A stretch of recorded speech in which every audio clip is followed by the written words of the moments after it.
बना रही है, एक बहू बना, दोनों में स्वाद माँ के हाथ में। भले पति बोले नहीं तो क्या हुआ, पर स्वाद। पत्नी 25 बार पूछती कैसा बना है, पति कहता है अच्छा है, बस अच्छा नहीं बहुत अच्छा है। और एक दिन माँ दाल बघार के रख दे और बेटा कह दे आज दाल किसने बनाई है, बस इतना बोल दे, फिर जगदम्बा तुरंत आज दाल किसने बनाई। बस उसको स्वाद मालूम है कि मेरी माँ दाल बघारेगी भी नहीं, केवल जीरा और राई डाल भी देगी और उसमें थोड़ी हरी मिर्ची डालकर अगर मेरी माँ दे भी देगी, क्योंकि उसने दाल अपने बेटे के लिए दिल से बनाई है। अब ये दिल तो ये अपने मायके छोड़ के आई है, अंतर केवल इतना सा। चित्त तो यहां है कि तुम क्या बना। जगन्नाथपुरी में रोज का 1 लाख व्यक्ति का भोजन प्रतिदिन बनता है। बोलो सही है कि गलत है? 1 लाख व्यक्ति का भोजन जगन्नाथपुरी में रोज बनता है। पर मेरा जगदीश, मेरा जगन्नाथ सवेरे उठते से ही सबसे पहला भोजन कर्माबाई का ही करता है। आज भी जब कर्माबाई के प्राण छूटे थे तो जगन्नाथ की वो लकड़ी की मूरत पानी में गीली रहने लगी, तो ब्राह्मणों ने सोचा ये गीली रहेगी तो लकड़ी की मूरत ना जाने कब फफूंद चढ़ जावे। पूछा जगदीश से आप गीले क्यों रह रहे हो, क्या हो गया आपको? जगन्नाथ कहते हैं मेरी कर्मा मर गई, कर्मा के प्राण छूट गए, अब मुझे खिचड़ी कौन खिलाएगा। जगन्नाथ से पंडित ने पूछा कर्मा खिचड़ी कैसे बनाती थी?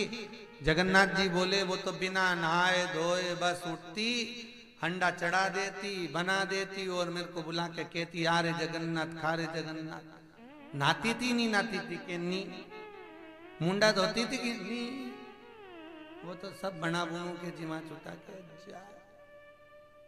पंडाओं ने भी कह दिया चिंता मत करो जगन्नाथ, भले कर्मा अब चली गई पर इस मंदिर का नियम रहेगा कि जगदीश को पहली खिचड़ी बिना नहाए धोए कर्माबाई के नाम से खिलाई जाएगी। कर्माबाई के नाम से 1 लाख लोगों का भोजन जगन्नाथ में बनता है, सारा भोजन सामने आता है और जगदीश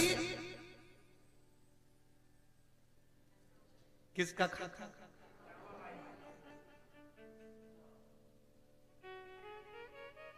कर्म। नाथद्वारा में देसी घी के कुएं हैं, बोला है कि नहीं? नाथद्वारा में तेल के कुएं हैं, केसर पीसने की सोने की चक्की है, सब कुछ है, पर मेरा नाथद्वारा का मालिक काकरोली का भोजन करता है। उनके लिए भोजन कहां से आता है? काकरोली से। नाथद्वारा से थोड़ी दूर पर काकरोली है, वहां से एक पीले कलर की बैलगाड़ी प्रतिदिन चलती है जिसमें श्री जी बाबा का भोजन बनकर जाता है। ठाकुर जी उसको आरोपते हैं, भले ढेर प्रसाद बन रहा पर पाता तो वो वहां का है जहां दिल लगा होता, जहां भगवान की भक्ति की पूर्णता। और वो महाराज शबरी अम्बा क्या लेकर आई थी राम जी के लिए?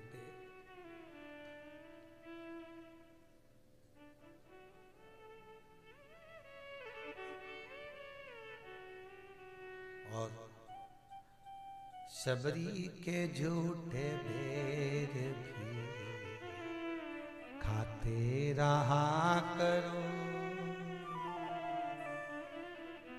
भक्तों के घर भी सांवरे आते रहा करो। कहते हैं प्रेम से प्रभु छिलके भी खा गए, कहते हैं प्रेम से प्रभु छिलके भी खा गए। शबरी के झूठे बेर खाते रहा करो। महाराज होटल का तो रोज भोजन करते हो, घर का तो रोज भोजन करते हो, पर कहीं कथा में जाओ, आप एक प्रैक्टिकल करके देखना। आपके यहाँ खूब भोजन बनाओ, मना नहीं है।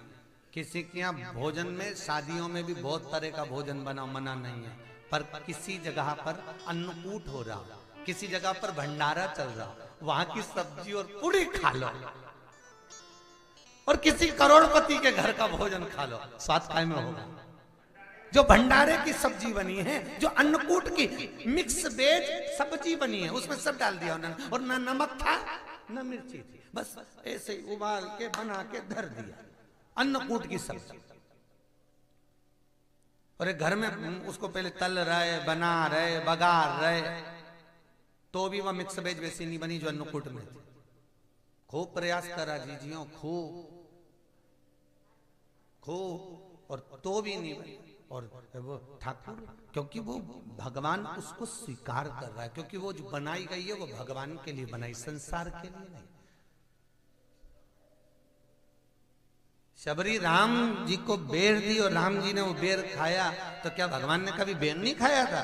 बोलो तो रे, खाया, खूब खाया, पर जो शबरी खिला रही थी भाव से, प्रेम से, चख चख कर खिला रही।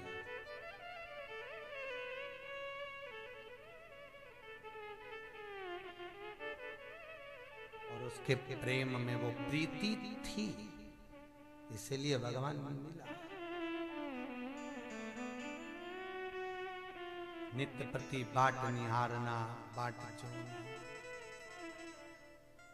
सुन लो मेरे श्याम सलोना, तुमने ही मुझ पर कर दिया टोना।